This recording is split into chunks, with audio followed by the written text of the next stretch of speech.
திருச்சியில் மாவட்ட வேலைவாய்ப்பு அலுவலகம் மாட்டு கொட்டகை அலுவலகமாக காட்சியளிக்கும் நிலை உள்ளது.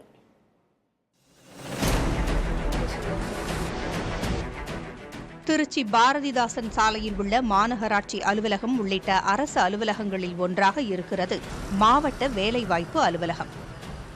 அரசுக்கு சொந்தமான இந்த கட்டடத்தில்தான் மாட்டுக் கொட்டகை அமைத்து சர்வசாதாரணமாக மாடு வளர்த்து வருகிறார் ஒருவர். திருச்சி மாவட்ட வேலைவாய்ப்பு அலுவலகத்திற்கு தங்களது சொந்த வேலைக்காக வரக்கூடியவர்கள் மாவட்ட வேலைவாய்ப்பு அலுவலகம் என்று வைக்கப்பட்டுள்ள போர்டின் கீழே கட்டப்பட்டிருக்கும் கன்றுக்குட்டியையும் அதன் கஞ்சி தொட்டியையும் பார்த்துவிட்டுதான் உள்ளே செல்ல முடியும். தனிநபர் ஒருவர் அந்த இடத்தை மாடு கட்டும் இடமாகவும் மாட்டு கொட்டகையாகவும் வைத்துள்ளது அதிர்ச்சியை ஏற்படுத்தியுள்ளது. வேலைவாய்ப்பு அலுவலகத்திற்கு முன்பாக இப்படி ஆக்கிரமிப்பு செய்யப்பட்டிருப்பதை மாநகராட்சி நிர்வாகம் கண்டும் காணாதது போல் இருப்பதாக குற்றச்சாட்டை முன்வைக்கின்றனர் அப்பகுதிவாசிகள். இங்கே இருக்கக்கூடிய இளைஞர்கள் தங்களுடைய எதிர்காலத்துக்காக வந்து பதிவு செய்யக்கூடிய இடம் இருக்குல்ல, இந்த இடத்தினுடைய காட்சியை பின்னாடி பாருங்கள். பக்கத்தில் இருக்கக்கூடிய கட்டிடம் வந்து அரசு கட்டிடம், வருவாய் அலுவலருடைய முன்னாள் அலுவலகம் இது.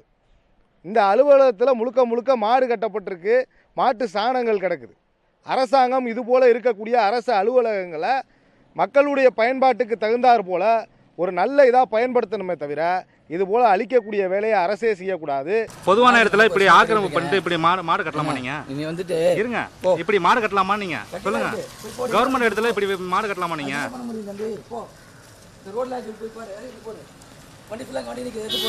இப்படி அரசு அலுவலகத்துல மாடு கட்டிட்டு இருக்கலாமா? நீங்க இரவில் மது அருந்துவோர் கூடும் இடமாகவும் இது மாறிவிட்டதாக இப்பகுதிவாசிகள் குற்றஞ்சாட்டினர்.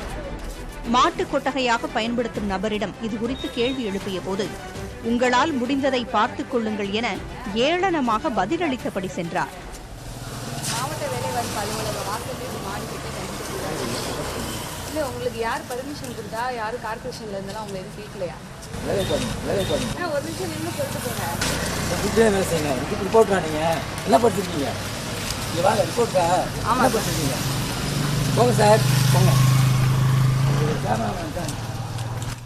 இது தொடர்பாக திருச்சி மாநகராட்சி அலுவலரிடம் கேட்டபோது சாலையில் மாடு கட்டப்பட்டிருந்தால் அபராதம் விதிக்கப்படும் என்று தெரிவித்தார்.